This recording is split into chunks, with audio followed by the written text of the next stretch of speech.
आपका सृजल EDU webs पर आज हम पढ़ेंगे यूपीएसआई का एक ऐसा टॉपिक जो बार बार आता है और इससे हर साल क्वेश्चन बनते हैं यूपीएसआई के एग्जाम में। टॉपिक है मानव अधिकार, ह्यूमन राइट्स। तो क्या होते हैं? तो प्रश्न पहला है, मानव अधिकार ह्यूमन राइट्स की अवधारणा क्या है? मानव अधिकार वे अधिकार हैं जो मानव के होने के नाते प्रत्येक व्यक्ति को स्वाभाविक रूप से प्राप्त होते हैं। ये सार्वभौम, यूनिवर्सल, असंपाद्य, इनेबल, आपस में आत्मनिर्भर, इंटरडिपेंडेंट होते हैं। उदाहरण स्वरूप जीवन, स्वतंत्रता, समानता, गरिमा। इस प्रकार मानव अधिकार का मूल भावना यह है कि प्रत्येक व्यक्ति को सम्मान और न्याय के साथ जीवन जीने का अवसर मिलना चाहिए। सेकंड क्वेश्चन है, संविधान में जीवन और व्यक्तिगत स्वतंत्रता का अधिकार किस अनुच्छेद से सुनिश्चित है?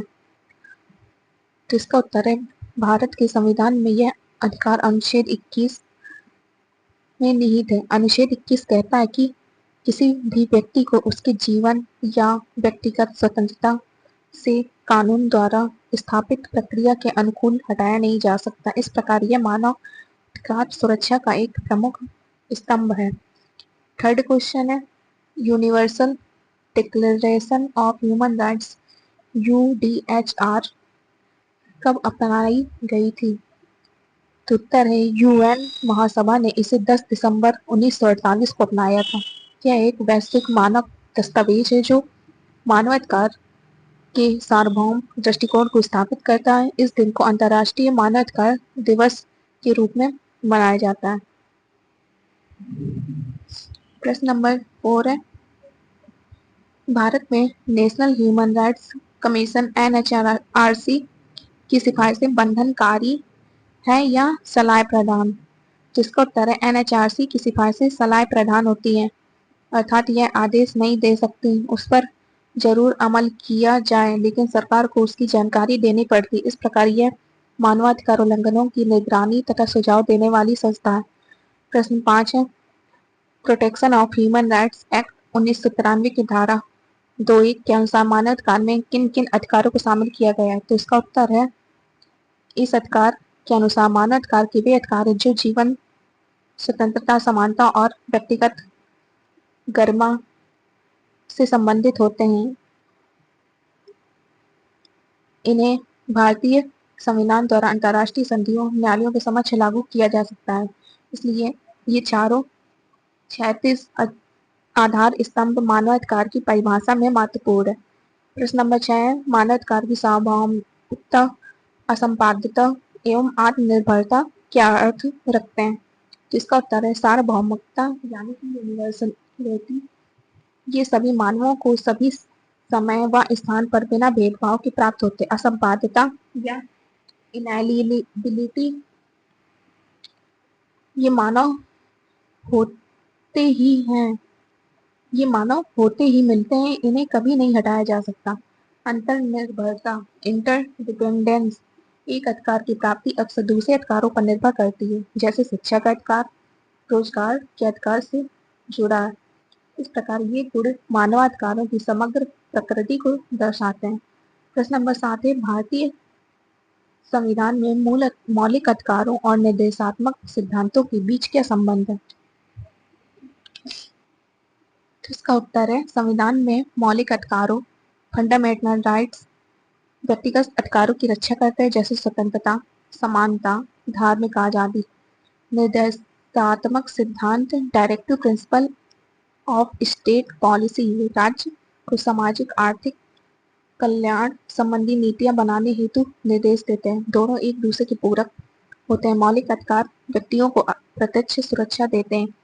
निर्देशात्मक सिद्धांत समाज को न्याय संगत और समावेशी बनाते हैं। इस प्रकार मानवाधिकार की दृष्टि से यह दोनों मिलकर व्यवस्था को समृद्ध बनाते हैं। प्रश्न नंबर 8 है, महिलाओं और बच्चों के मानवाधिकार संरक्षण में किन किन प्रमुख कानूनों का उल्लेख किया जा सकता है? उदाहरण के लिए child labour provision and regulation act 1986, protection of children from sexual offences act 2012, protection of women from domestic violence act 2005 इन कानूनों का उद्देश्य है महिलाओं एवं बच्चों को हिंसा, शोषण व उत्पीड़न से बचाना। मानवाधिकार के परिप्रेक्ष्य में यह सुनिश्चित करते हैं कि कमजोर समूह को समान अवसर व रक्षा मिले। मानवाधिकार और विकास, ह्यूमन राइट्स एवं डेवलपमेंट का संबंध है। तो इसका आंसर है विकास तभी पूर्ति हो पाती है जब मानवाधिकार को सम्मान हो, जैसे गरीबी, भुखमरी, असमानता मानवाधिकार चुनौतियां हैं।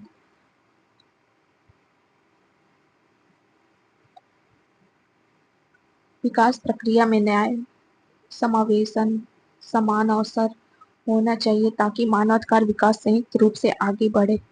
इसलिए मानवाधिकार आधारित दृष्टिकोण विकसित किया गया है जहां विकास के लक्ष्य मानवाधिकारों से संबंध होते हैं।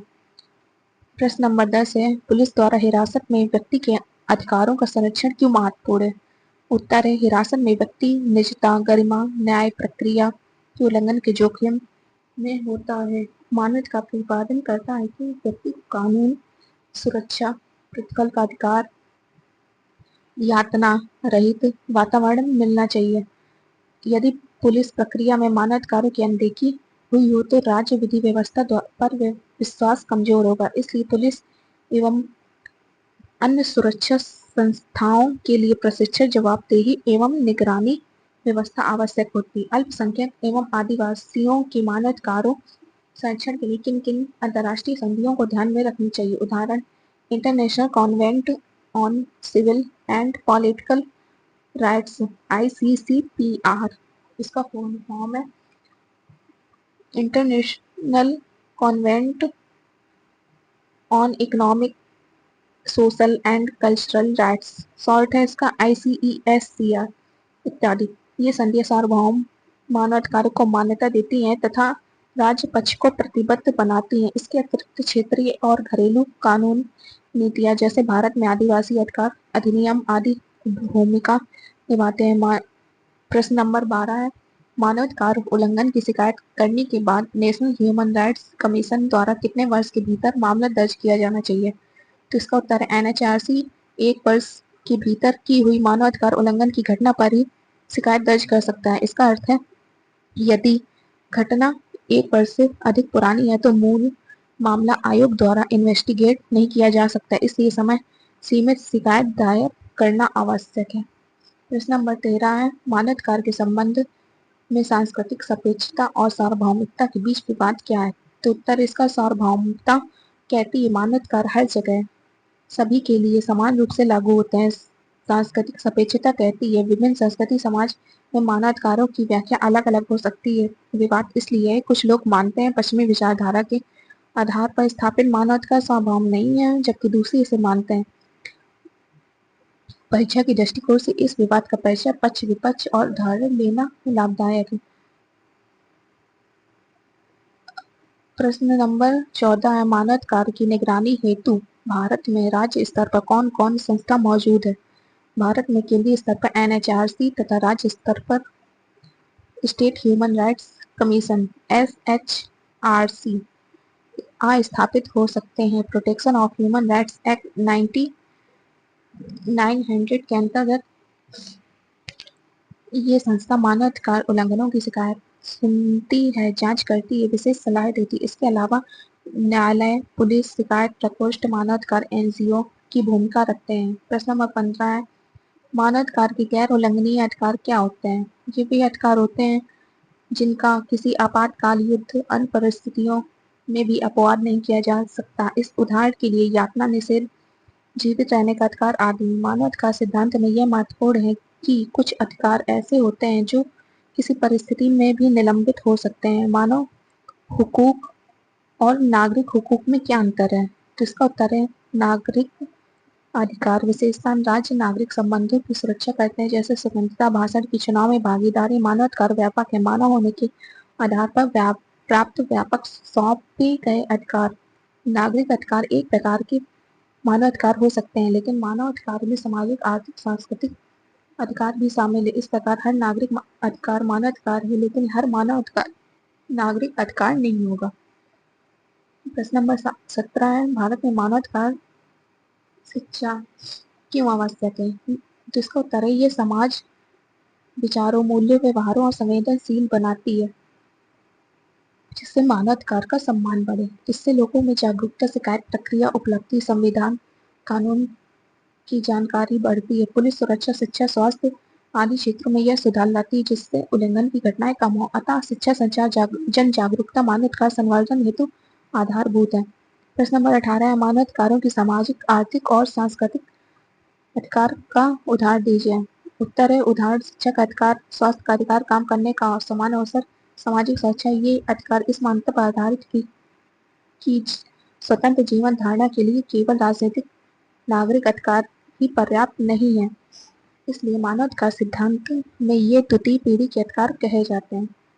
प्रश्न नंबर 19 है, मानवाधिकार उल्लंघन के मामले में न्याय प्रक्रिया की कौन सी विकल्प मौजूद है? शिकायत दर्ज कराना, NHRC, SHRC के समक्ष न्यायालय, हाई कोर्ट या सुप्रीम कोर्ट में पिटीशन, घरेलू संविधान, कानूनी प्रक्रिया में न्याय साधन, अंतर्राष्ट्रीय स्तर पर मानवाधिकार परिषद या संधियों के तहत राज्य रिपोर्टिंग। इसलिए संवेदनशील संस्थाएं समर्थन नेटवर्क महत्वपूर्ण है। मानवाधिकार के क्षेत्र में पुलिस प्रशासन के दो प्रमुख चुनौतियां क्या हैं? उत्तर है, मानव प्रशिक्षण, संवेदनशीलता। पुलिस कर्मी को मानवाधिकार प्रसंग और संवेदनशील व्यवहार की जानकारी होनी चाहिए। जवाबदेही प्रक्रिया, हिरासत, गिरफ्तारी, पूछताछ आदि पारदर्शिता और जवाबदेही सुनिश्चित करना आवश्यक। इन चुनौतियों पर यदि कार्य किया जाए तो मानवाधिकार सुरक्षा में सुधार संभव है। तो अगर दोस्तों आपको वीडियो पसंद आई हो तो सृजन ईडीयू वेब्स चैनल को लाइक, सब्सक्राइब एंड शेयर करें, जिससे आपको डेली नए नए टॉपिक पर वीडियो मिल पाए। थैंक